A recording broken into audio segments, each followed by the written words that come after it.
ধাপে দ্বিতীয় ধাপে 10th মার্চ অর্থাৎ 10ই মার্চ আরও 240 কোম্পানি কেন্দ্রীয় বাহিনী আসছে। মূলত কেন্দ্রীয় বাহিনী তারা রাজ্যের বিভিন্ন যে স্পর্শকাতর এলাকা, ইলেকশন এলেই যে যে এলাকা অত্যন্ত উত্তাল হয়ে ওঠে, সন্ত্রাসকীর্ণ হয়ে ওঠে, সেই সকল সন্ত্রাস কবলিত বা সেই সকল স্পর্শকাতর জায়গায় তারা রুট মার্চ করবেন। সাধারণত মানুষের মধ্যে ভোট দিতে যাওয়ার যে নিশ্চয়তা বা সুরক্ষা বা নিরাপত্তা, সেই নিরাপত্তার আশ্বাস দেওয়া বা আশ্বাস। নমস্কার দর্শক, আমি আশিস সেনগুপ্ত, ইংলিশ টিচার এবং পলিটিক্যাল অ্যানালিস্ট, রাজনৈতিক বিশ্লেষক। শাসক দলের জন্যে ভয়ানক দুঃসংবাদ।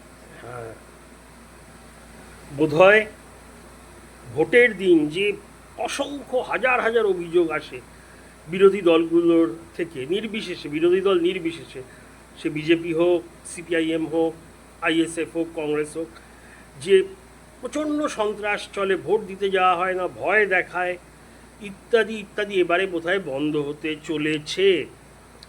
প্রতিবার আমরা দেখি ভোটের দিনক্ষণ ঘোষণা হওয়ার পরেই কেন্দ্রীয় বাহিনী আসতে শুরু করে, কিন্তু কেন্দ্রীয় বাহিনী মার্চের প্রথম সপ্তাহতেই চলে আসছে। স্যার শেষ হয়নি, এই ঘোষণা, অফিসিয়াল ঘোষণা অলরেডি ইতিমধ্যে হয়ে গেছে। এমনিতেই পুলিশের ওপরে কোনো ভরসাই নেই বিরোধীদের, বলে পুলিশ দলদাস, এই বাক্যটা আমরা শুনতেই পাই। ঠিক কি ভুল জনগণই ঠিক করবে, এবং শুধু বিরোধীরাই না, জনগণের একাংশেরও এই অভিযোগ। তা 480 কোম্পানি পাঠানো হবে আপাতত বলা হয়েছে, এবং তার মধ্যে 240 পৌঁছে যাবে মার্চের প্রথম সপ্তাহে। এরা কি করবে? রুট মার্চ, এরিয়া ডমিনেশন, স্পর্শকাতর এলাকাগুলোতে মার্চ করা। আপাতত এইগুলো তো সবই হয় প্রতিবার। মাস্টার স্ট্রোকটা কি হলো, বিশেষ ব্যাপারটা কি হলো, তাই না? একটাই যে আপনারা বলতে পারেন আগে আসছে, তা কিন্তু তাতে ভোটের দিনের রিগিংয়ের সাথে কি সম্পর্ক? একদম ঠিক কথা, আসছি সেটাতে। এই যে পুলিশ রুট মার্চ করে, এরিয়া কন্ট্রোল করে, বিভিন্ন জায়গায় ঘোরে, আর বিশেষত ভোটের দিন কোথায় যাবে, কোথায় যাবে না, কোন এলাকায় থাকবে, এই পুরো ব্যাপারটাই নিয়ন্ত্রণ বা কন্ট্রোল করে রাজ্যের পুলিশ। তাই কারণ এরা জানে না কোথায় কি, তাই জায়গা চেনাতে আগে আসছে, চিনতে আগে আসছে কেন্দ্রীয় বাহিনী। এবং এই যে পুলিশের হাতে পুরো নির্বাচনের দায়িত্বটা থাকে, কোথায় যেতে হবে, কোন এলাকায় যেতে হবে, কি করতে হবে, কি ডিসিশন নিতে হবে, এইবার রাজ্য পুলিশকে একেবারে সব ডিউটি থেকে অব্যাহতি দেওয়া হয়েছে। আর এখানেই মাস্টার স্ট্রোক। রিগিং পুরো বন্ধ না হলেও 70 থেকে 75% বন্ধ হয়ে যাবে। এই যে সিআরপিএফ, বিএসএফ, আইটিবিপি মানে Indo Tibetan border force, CISF, এরা সবাই আসছে, কেন্দ্রীয় আধা সামরিক বাহিনী। এদের নিয়ন্ত্রণ, কন্ট্রোল এবারে করবেন সিআরপিএফের ওয়েস্ট বেঙ্গল সেক্টরের আইজি মিস্টার সঞ্জয় যাদব।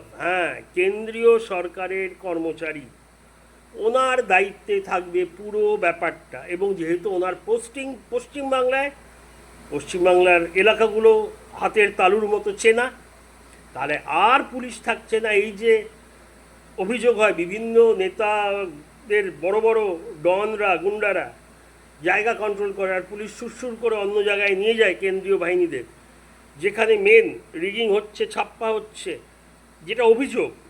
সত্য মিথ্যা তো প্রমাণ সাপেক্ষ, কিন্তু এটা বছরের পর বছর অভিযোগ, প্রতি ভোটেই অভিযোগ হয় যে ভোট দিতে পারছে না সাধারণ মানুষ।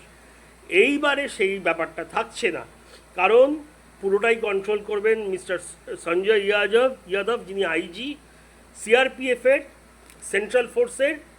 এবং ওনার কোথায় কোথায় কেন্দ্রীয় বাহিনী যাবে, কোথায় থাকবে, কোথায় কি হবে, পুরোটাই ওনার কন্ট্রোলে। দায়িত্ব থেকে সরিয়ে দেওয়া হলো পশ্চিমবাংলার পুলিশকে। যদিও এটা অনেকেরই ভাল লাগতে পারে আমাদের, কিন্তু এটা খুবই লজ্জার। আর কোনো রাজ্যে এরকম হয় না, কোথাও না। কেন্দ্রীয় বাহিনী থাকলেও তাদের নিয়ন্ত্রণ করে রাজ্য পুলিশ, এইটুকুনি ভরসা রাখে প্রতিটি রাজ্যের ওপর। কম রাজ্যে কি বিরোধীরা আছে? না, প্রচুর রাজ্যে বিরোধীরা আছে, তারা মাঝে মাঝে যেতে মাঝে মাঝে হারে, কিন্তু সরকারি কাজ সরকারিভাবে করবে এইটুকুনি ভরসার জায়গাটা এখনও অবধি বাকি রাজ্যগুলোতে আছে।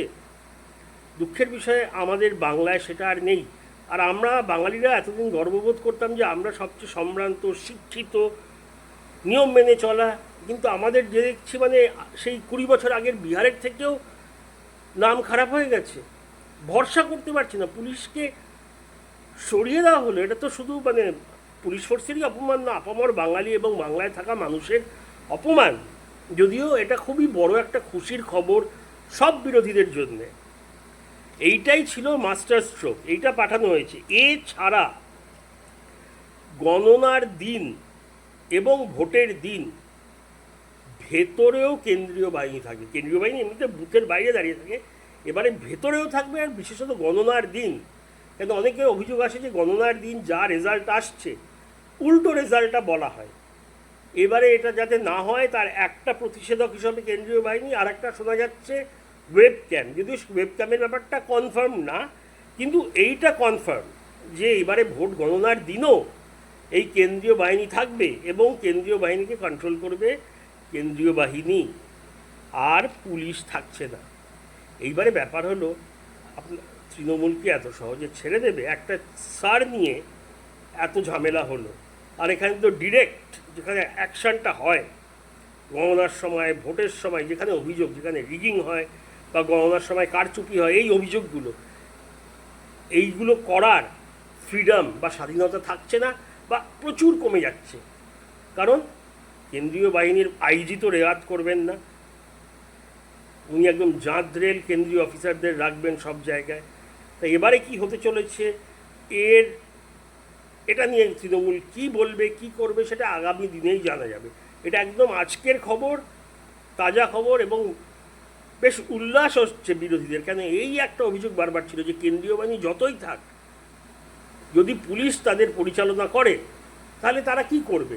যেখানে ঝামেলা হচ্ছে নিয়ে গেল, যেখানে শান্ত এলাকা ওই সব জায়গায়। তাই এবারে স্পর্শকাতর এলাকাগুলো চেনা, ঝামেলা প্রবণ এলাকাগুলো চেনা, সেখানে ডমিনেট করা, সব শুরু হয়ে যাচ্ছে খুব তাড়াতাড়ি, মার্চের প্রথম সপ্তাহ থেকে। ভোট তো ঘোষণা হতে এখনও দেরি আছে। 28 তারিখে স্যারের পূর্ণাঙ্গ তালিকা নাও বেরোতে পারে, তারপরে বেরোবার পর কয়েকদিন পর ভোট ঘোষণা। কিন্তু এখন থেকেই চলে আসছে কেন্দ্রীয় বাহিনী। দেখা যাক কি হয়, মতামত জানাবেন। অনেক ধন্যবাদ। জয় হিন্দ, থ্যাংক ইউ।